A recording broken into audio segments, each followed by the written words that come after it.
চন্দ্র বা সূর্য গ্রহণের সময় গর্ভবতী মহিলাদের কাঁচা হলুদ বা আম গাছের ডাল নিয়ে হাঁটাহাঁটি করা কতটুকু যুক্তি?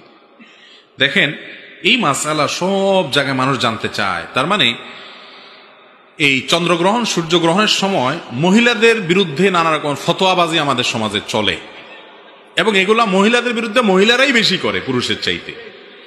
চন্দ্রগ্রহণ সূর্যগ্রহণের সময় মহিলাদের জন্য কোনো বিশেষ ফতোয়া নাই ভাই। একজন মা, একজন বোন চন্দ্রগ্রহণের সময় মানে অন্য যে কোনো পুরুষ যত কাজ করতে পারে তিনিও সব কাজ করতে পারেন, তার জন্য বিশেষ কিছু নিষেধ নাই। বলে যে সূর্যগ্রহণ চন্দ্রগ্রহণের সময় যদি কোনো কিছু কাটাকাটি করে তাহলে গর্ভের সন্তানের ক্ষতি হয়ে যাবে। হ্যাঁ, তারপরে আপনার যদি বাঁকা হইয়া শোয় চন্দ্রগ্রহণ সূর্যগ্রহণের সময় তাহলে সন্তানও বাঁকা হয়ে যাবে। এরকম আজগুবি অনেক ফালতু মাসআলা আছে না নাই?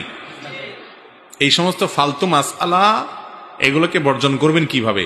চন্দ্রগ্রহণ সূর্যগ্রহণের সময় মহিলারা বেশি করে কাটাকাটি করবেন, সন্তানের কোনো ক্ষতি হবে না ইনশাআল্লাহ। এটা না বৈজ্ঞানিক ভাবে প্রমাণিত, না কোরআন হাদিস দ্বারা প্রমাণিত।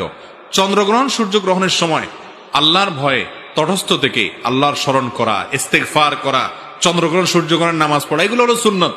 এগুলোর বাইরে এই যত কথা বলা আছে মহিলারা এটা করতে পারবে না, ওইটা করতে পারবে না, হ্যাঁ, বাইরে যেতে পারবে না, কাঁচা হলুদ এটা ধরতে পারবে না, এ সমস্ত আজগুবি কথা, এগুলো সব ভিত্তিহীন বানোয়াট। সবকিছুই করতে পারবে যেগুলো